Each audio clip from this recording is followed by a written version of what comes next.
Ano ba yan? Sole proprietorship, partnership, or corporation? Sold po, Your Honor. Sole, ikaw lang. Magkano paid up capital? Magkano capital mo dyan? Nung una po is 9 million po, 2017. 9 million. 2017 po, nag-start po kami. 17 po. 2017. Up to now. Hindi po. Sole proprietor pa rin hanggang ngayon. Apo. Okay. Paano ka naka-garner with 9 million as your capital? Paano ka nakakuha ng malalaking proyekto sa DPWH? Nag-start lang po kami nung 2019 po na may nagka-project po. 2019? Opo. Sino kausap mo? Wala po, Your Honor. Wala po. Wala kang kausap? Wala po. Okay. Involved ka sa Ghost Project?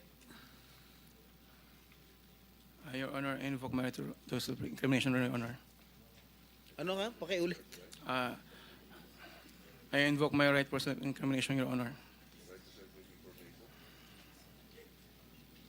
What?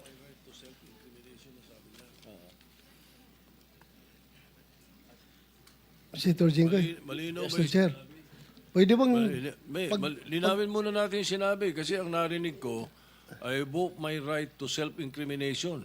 Against incrimination, Wala Your ko narinig Honor. na against eh. Plus, Mr. Chair, dapat tumingin ka rin sa nagtatanong mo, Mr. Wow. Ayaw mo ba tumingin sa amin? Huwag kang kausap Yuko mo. ka na, yuko dyan. Lamesa yung kausap mo eh. Senador yung nagtatanong sa'yo. Harapin mo rin.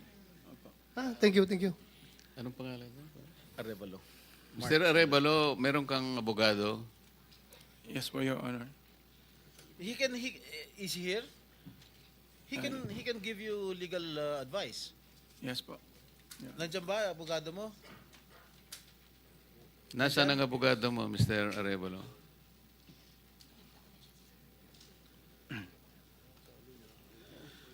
Nasa likod ko po, Your Honor.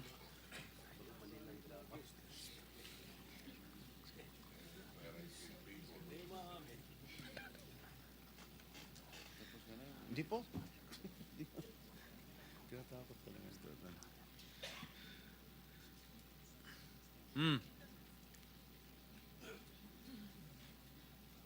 Oh, answer. Tingnan mo na, so may in-advisean ka na ng abogado mo, ha? Mr. Arevalo, Are you involved in any ghost projects? Your Honor, I invoke my right against incrimination, Your Honor. Ilan taon ka na? 37 po, Your Honor. 37. Wow, bata ah. Bago ka pumasok sa mga kontrata sa gobyerno, ano trabaho mo dati? May mga, may nasa construction company po ng kamag-anak po. Kamag-anak mo? Gaano kalapit yung kamag-anak mo? Tatay mo ba yan? O pinsan? Tsuhin? Mga kamag-anak lang po, tita po. Kaya nga, sino nga ang kamag-anak? Wala namin kamag-anak. Tita po. Ha? Mga tita po. Tita mo? Po. Nasa construction business? Opo. Tinuruan ka? Naglayasan po muna po. Ha? Layasan po, Ano Your Honor. yung mga proyekto mo? Ano mga nakuha mo proyekto rito sa DPWH? At saan?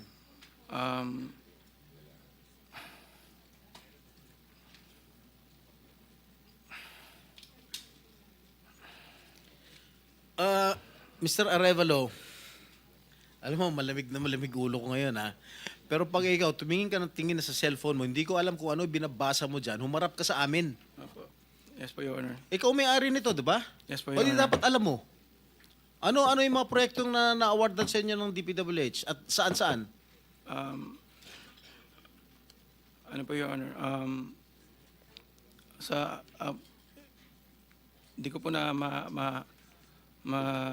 alam po yung exact number po. Gusto mo ako magbigay sa'yo? Kung saan-saan yung mga project mo? Gusto mo ako magsabi sa'yo? Come on.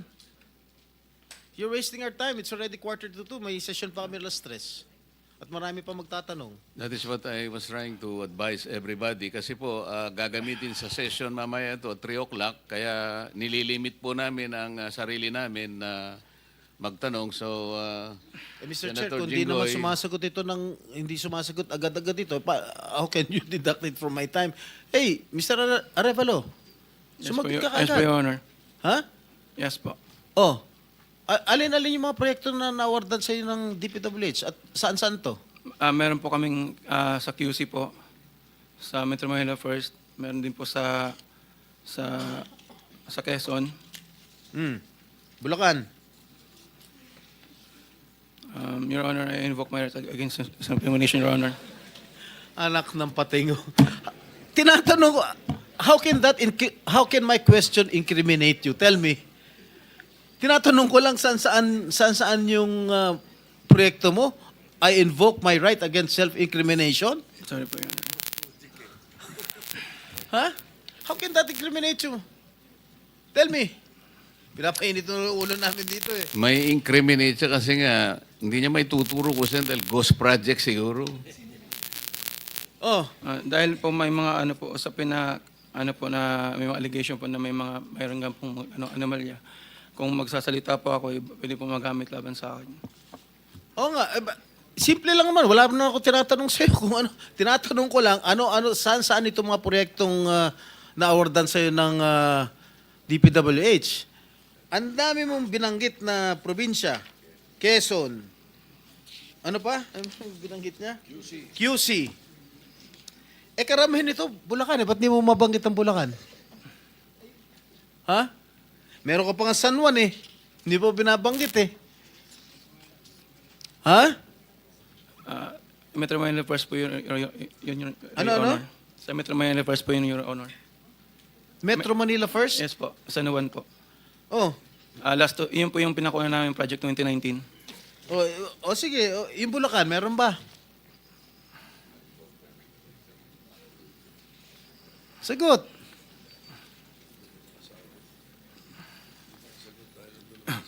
Your Honor.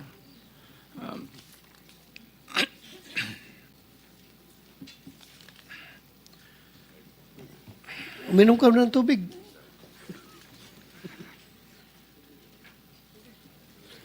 Oh. Ilan? Ilan? Di ko pa sigurado, Your Honor. Oh, dito base sa record namin, meron kang 42 projects sa Bulacan. Meron kang 42 projects sa Bulacan. Yung bulk ng na-award na contract sa inyo ng DPWH, ang bulk mo nasa Bulacan. 42. Ha? 2 sa San Juan. 2 yata sa Quezon. Meron sa Ilocos Norte. Meron sa Caloocan. Meron sa Laguna. Yan, Bulacan lahat to. San Juan. Quezon City. Tsaka identical ang presyo ha. Identical ang mga presyo rito. 77 million, 77 million, 72 million, 72 million. Sino ba? Bakit ganun? Oh, last and final question. Lahat Meron ba ka ng 42 projects above, how Above? much? Yeah, 42 projects sa Bulacan, meron 90 million. Kaya nga above 50? Yes, above 50 million. Lahat. So, Mr. Arevalo, kung 42 projects ito, 42 plunder cases ito eh. Kanina sinasabi namin sa inyo, kung nakikinig po kayo, makikipag-deal kami sa inyo na po pwedeng hindi na kayo ipoprosecute criminally, magturo na lang kayo. Kasi sa palagay namin, hindi kayo ang most guilty.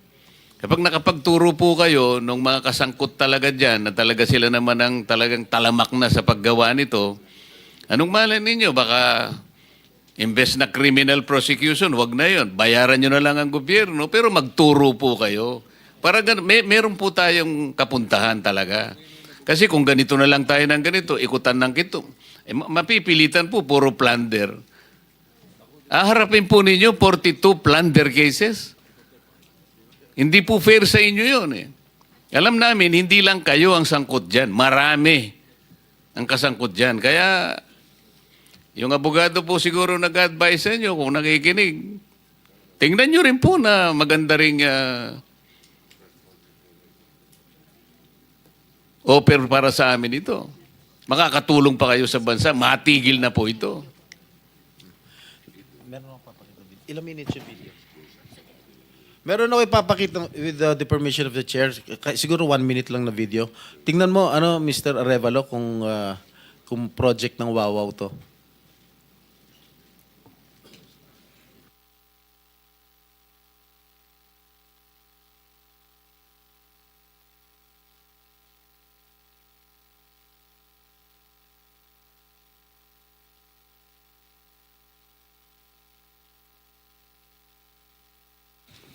Familiar ka dito?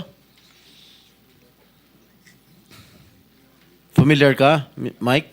Hindi po, Your Honor. Hindi. Hindi ka nga talaga magiging familiar dahil ghost nga. Tama? Yan. Ang nakalagay dyan sa report, completed. Nakakubra ka na. Nabayaran ka na ng gobyerno. Pero, hindi pa completed. Tama ba, Ms. Cabral? Are you aware of this? Ngayon lang po na nakita yung video, Your Honor. Na hindi kompleto, di ba? Pero bayad sila. Wala po akong nakikita. Sa Hagonoy, Bulacan. So, hindi mo alam, Mr. Arevalo. Ngayon ko lang din po Ha? nakita yung video. Ngayon ko lang din po nakita yung video, Your Honor.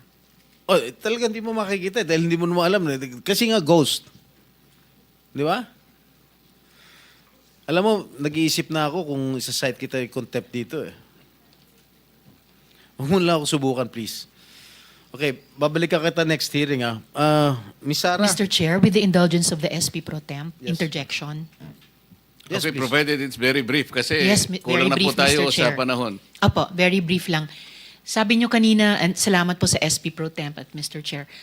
Sabi nyo kanina, Mr. Arevalo, na meron din kayong mga proyekto, ang Wawaw, sa Quezon City sa pamamagitan ng Metro Manila First. Kasama po ba yon sa dalawa lang sa 254 flood control project sa Quezon City na may koordinasyon sa LGU ayon kay Mayor Joy Belmonte? Yes po, Your Honor. Ayun yun. Yun din, Ano po yun, yung sa isa po, may letter na po dun for termination po. letter for termination. Yun ba yung sa Barangay Mariblo sa Quezon City? 2 pumping stations na nagkakahalaga na 282 million pesos na magkaharap? I-check, yun po, ang di ko po masagot, i-check po namin, Your Honor. Sige po, pakipaalam nyo sa komite namin sa pamamagitan ng aming chair. Salamat, Mr. Chair at SP Pro Tem. Thank you. One last question, Oh, Mr. last Chair. question. Yeah, Mrs. Descaya, meron bang pagkakataon yung siyam na pag-aari mo ng construction company, meron bang pagkakataon na sila naglalaban sa isang bidding, sa isang kontrata? Hindi po. Sigurado ka? Pag makakuha ako ng record sa Pagpapakaalam ko. DPWH na si St. Timothy, si St. Gerard, si Alpha Phi Omega, sino pa?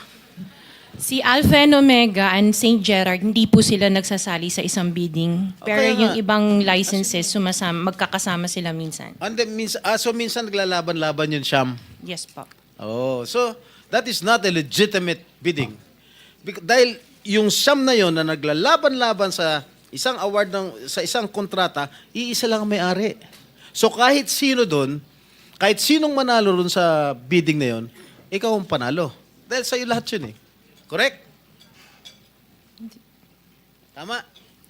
Hindi po, kasi iba yung may-ari ng mga companies. Oh, sus. Kasi sabi I'm mo just lang ikaw. concerned with Alpha and Miss Omega. Diskaya, Opo. kanina, sinabi mo Alpha Phi Omega lang ang sa'yo. Opo.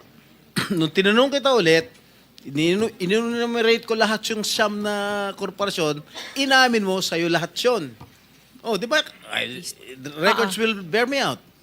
Opo. Oh, ngayon, ang tinatanong ko sa'yo, yung bang siyam na korporasyon na yon, Panglimang tanong na. naglalaban-laban ba sa bidding yan? Panglimang Yes tanong po. na yan eh. Sabi mo kanina, last question. Hindi ba sumagot? Ay, sumagot. Oh. Hindi, sagutin mo. Opo, sumagot ako. Oh, Opo. naglalaban-laban. Opo. So pag Sinagot ko. naglalaban-laban yung siyam na korporasyon sa isang kontrata, at kung sino manalo ron, kahit isa sa siyam na manalo, sa'yo pa rin yun. Ikaw pa rin ang panalo. Correct? Opo.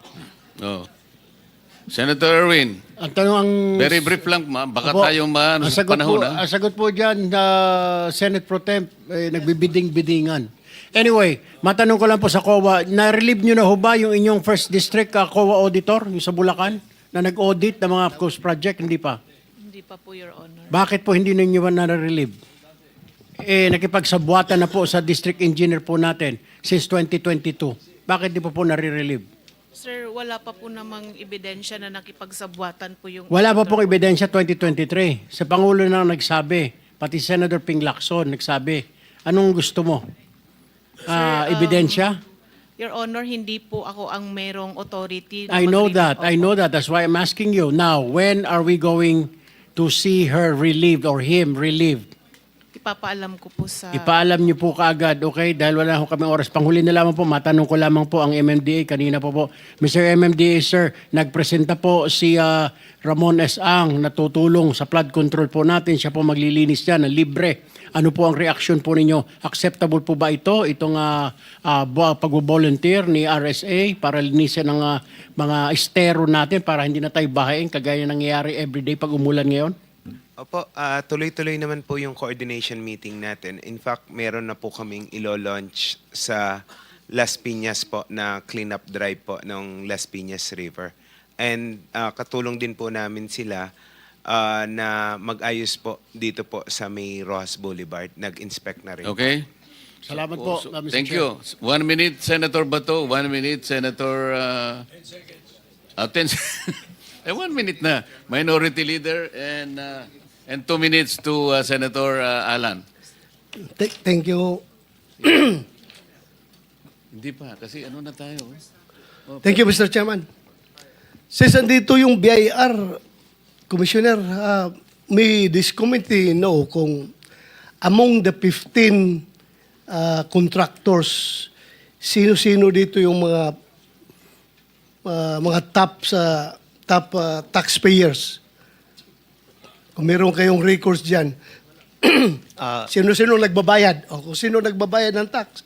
At magkano ang binabayad nila? Yes, Mr. Chair.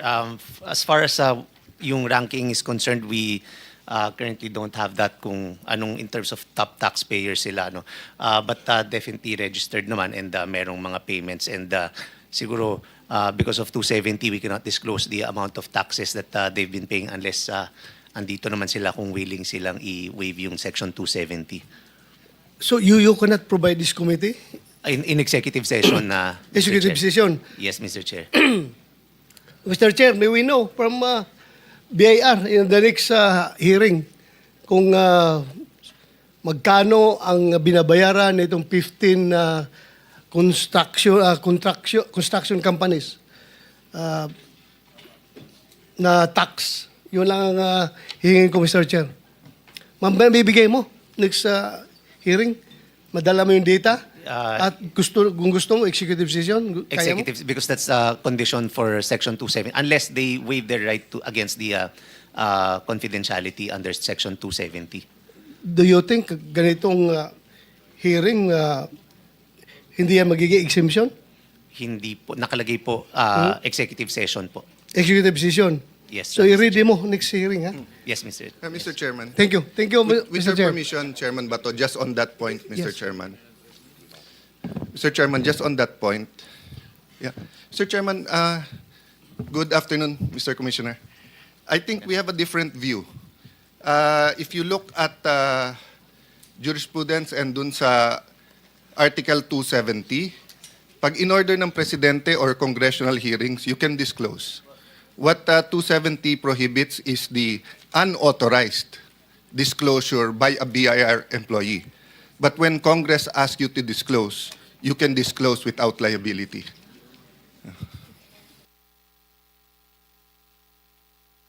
This is Abacada Guro Party List versus Purisima.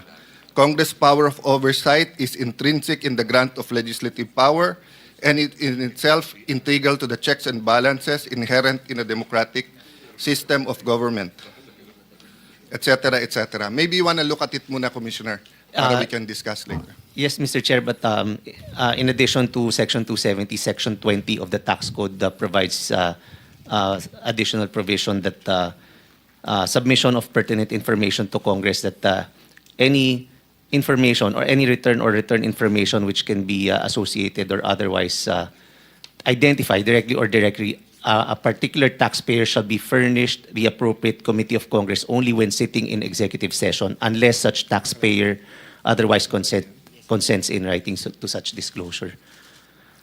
Yes, so meaning you can submit to us. Yes, in executive session, but I think Yes, that and not then here. under our rules sa executive session, it is our choice whether we will disclose it or not. Yes, Mr. So Chair. ang pinoprotektahan lang ng commissioner is yung integrity ng BIR at ng inyong responsibility. But once it is with us, I just want to make that clear. Diba? That is a decision that the committee will make as a committee, of course led by our chairman. Tama, Commissioner? Yes, yes, Mr. Chair. Thank you for that clarification. Thank you. Sen Alan, I think we are guided by our precedents also. Nangyari na ito, Commissioner. In the case of Parmali, the BIR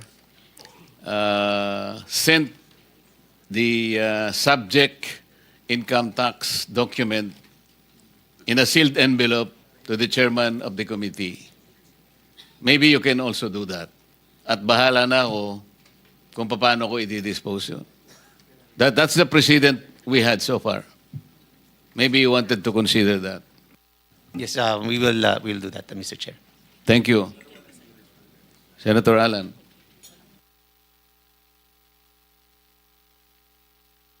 Yes, Mr. Chairman. Of course, we'll be guided by jurisprudence. My personal feeling is that assessment is Congress can compel. But of course, we shouldn't violate the law. We should follow it. But a good compromise nga is that we will consider it a constructive executive session that the BIR commissioner turn over to you with the condition that it will not be released unless we follow our rules and vote that it be released, but it will be for the perusal. And of course, we thank the commissioner for doing the research on it. I don't think you were compelled. No, it was an initiative on your part. No? Mr. Chairman, can I ask for one more thing? Kasi ang mga LOA is flying left and right. And of course, you're more than meeting your target. And of course, in the other room, happy everyone dun sa, bitin pa rin yung funding, but you're doing your part sa BIR. So can you also add in your submission, not today, yung etong top 15, or if you wanna go beyond the top 15, na LOA din ba kaya itong mga to? Para alam din natin na, kasi may question na on supervision nung DPWH, may question na yung COA, nabantayan ba? So let's look also on the BIR side for your guidance and our guidance na rin, Commissioner. Thank you, Mr. Chairman. Yes, Mr. Chair. Thank you. Are you done, Senator? Yes, okay. Soto, Minority Leader. Thank you, Mr. Chairman. I would just like to place on record in your committee a quotation. Oh, bagay na bagay doon sa mga ibang kasama natin dito ngayon eh. We are living in a time where some people are proud of what they should be ashamed of. Thank you. Sino ang gumawa nun? Para malam.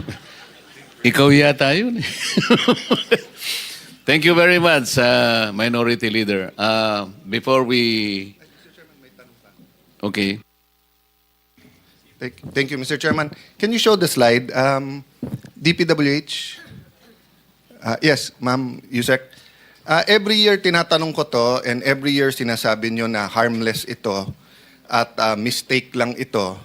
Pero every year rather than natatanggal, dumadagdag. So Mr. Chairman, Mr. Minority Leader, if you look in our slides, nung GAA ng 2023, 2.77 billion, ang double, exactly the same, ang nasa GAA.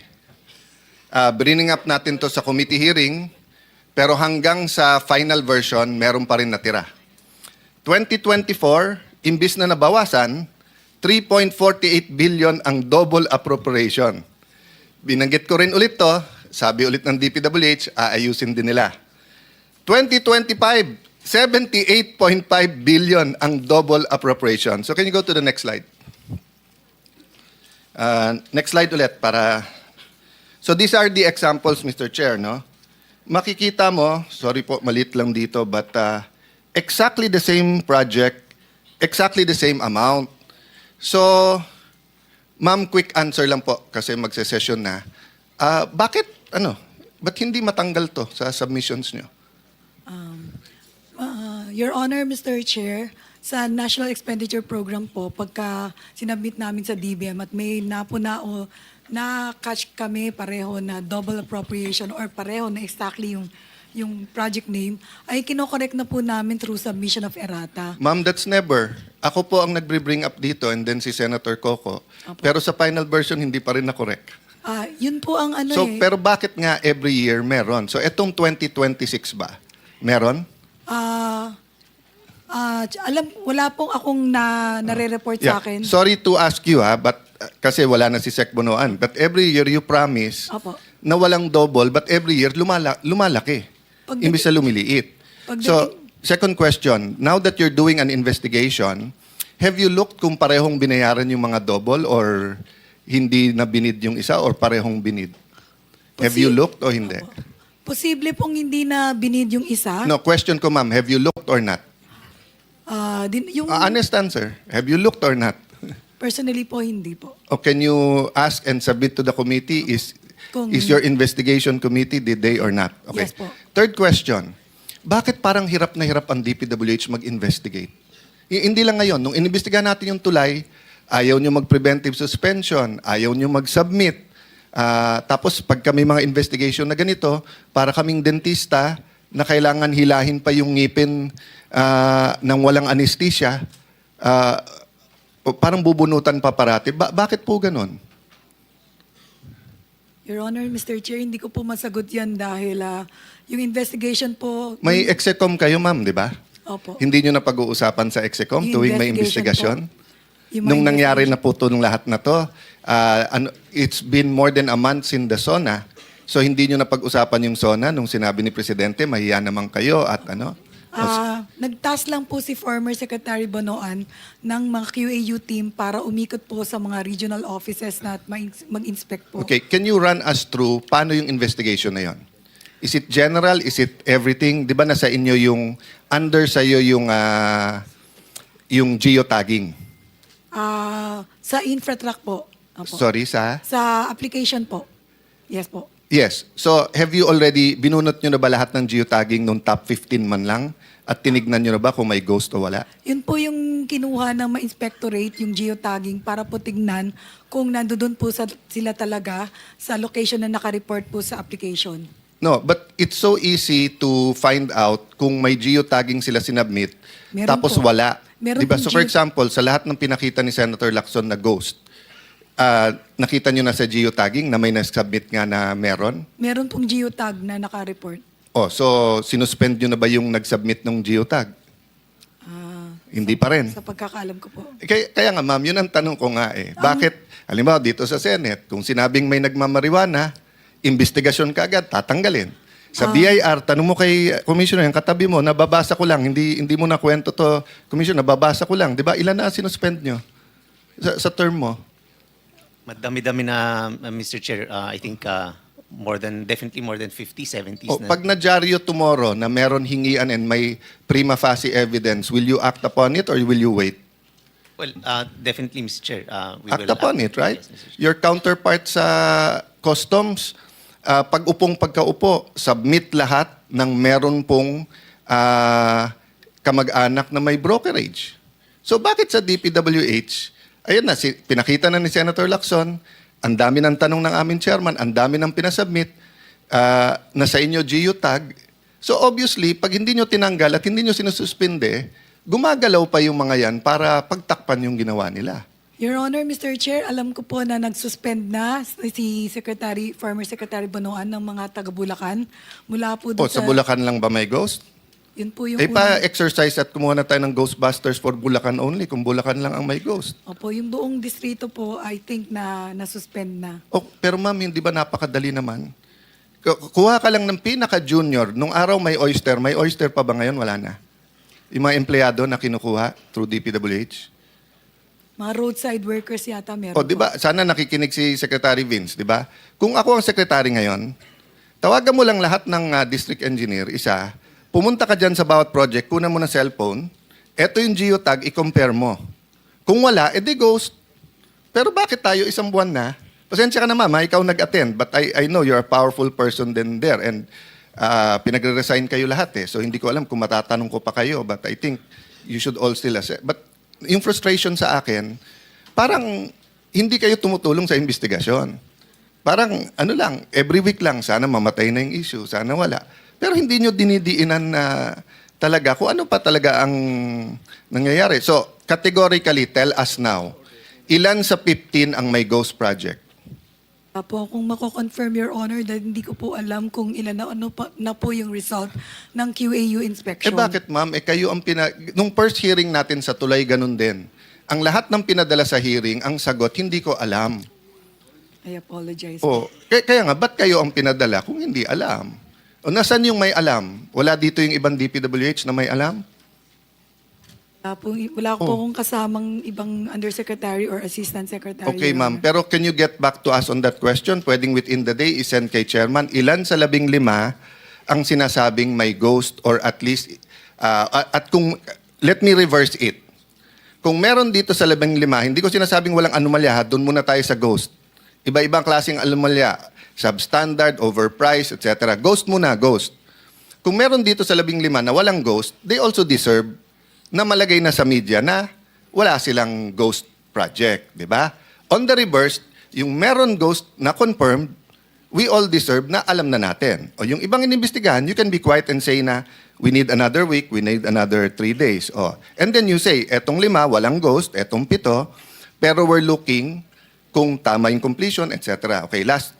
Paano natin alam pag nagamit yung lisensya? Nagamit lang nung iba yung lisensya. Wouldn't know, Your Honor, Mr. Ma'am, alam mo, nung tumakbo pala akong congressman, tinanong ako, Chairman, ministro pa nagtanong sa akin. Ang tanong sa akin, Sir, marunong ka ba mandaya? Nagulat ako, ministro nagtanong sa akin eh. Sabi ko sa kanya, Sir, padadayain mo ako. Sabi niya, hindi. Kailangan alam mo kung paano nandaya para maprotektahan mo sarili mo, hindi ka idadayain. Bakit ka namin susuportahan kung magpapadaya ka? First question ko noong 2022 yun sa inyong secretary. Alam mo ba kung paano korapin ang mga projects ng DPWH? Ayaw sagutin. So kung lahat kayo dyan, hindi nyo alam kung paano makokorap yung project, paano mag-imbestiga, o hindi ba tinuruan ko na rin kayo noong 2022? Meron kayong EAW, di ba?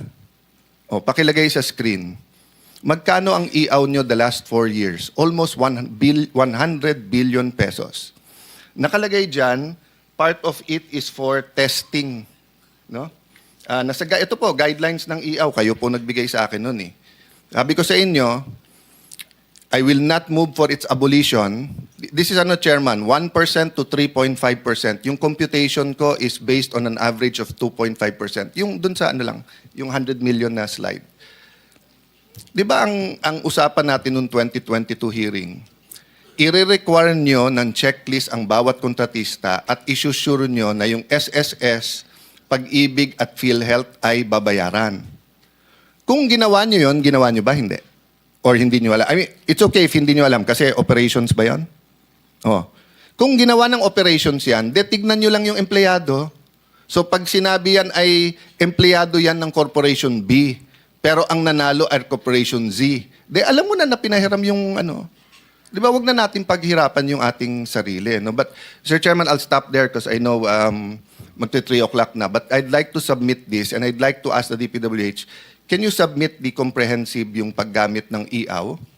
And bakit nga wala yung testing? Number 2, dun sa mga sinabi na ni Senator Lacson or sinabi ng kahit sinong senador or nabuko nyo na ghost, ibigay nyo sa amin yung kopya ng geotagging at sino nakapirma dun sa mga yon, di ba? Last talaga, Mr. Chairman, is COA here? Yes. So, ma'am, dun sa mga may ghost na nabayaran, are we also looking already into sinong auditor doon? Opo, Your Honor. Okay. So, I'll stop there, but can you brief us on that? And same naman na sinabi ko, no? Na if the BIR is proactive, the customs is proactive, alam naman natin yung top 10 na at least perception-wise tingin ng tao corrupt. So, double, triple time tayo doon. But you're doing something internally na rin, no, ma'am? Meron po. Meron na rin, ma'am. Okay. Thank you, Mr. Chairman. Thank you. You have 30 minutes. Salamat, Mr. Chair. No, 30 seconds. Ay, 2:14. Sige, kahit 1 minute, Mr. Chair, kasi sabi nyo sa amin kanina, opo, hanggang 2:15 lamang po. Opo, salamat, Mr. Chair. Ang huling tanong ko po para ngayong araw sa MMDA. Sino po yung... Yes, sir. Sir, Attorney Artes. Gaya ng itinanong ko kanina kay Mr. Arevalo ng Wawaw kanina, Attorney Artes, lumabas po sa balita na 2 lang mula sa 254 flood control projects sa Quezon City ay may koordinasyon sa LGU, ayon kay Mayor Joy Belmonte. So, tanong ko po, can flood control projects really be made without coordination with the LGU? At kung kailangan naman ng coordination, bakit po maraming proyekto ang hindi nagko-coordinate sa mga LGUs, Mr. Chair? Una po, I cannot answer on behalf of DPWH dahil yung pong 2 projects po na yan ay hindi po under ng MMDA. Ang nag-i-implement po niyan ay DPWH, Senator Risa, Mr. Chair. In that case, may I quickly ask for a response from Yusek Cabral bilang highest-ranking DPWH. Bakit po maraming proyekto hindi nako-coordinate sa LGU kung kailangan naman nilang mag-coordinate dapat sa LGU tulad ng QC Your Honor, government? Madam Chair, dapat pong nagko-coordinate ang aming mga implementing office sa local government unit. In fact, pag nakita na po nila yung General Appropriations Act, dapat po kumukonsulta na sila sa mga LGU. Kasi kasama po yung, kung local pong proyekto yon, tina-turn over po nila sa LGU para ho sa maintenance. Kung mga local road, mga multipurpose building.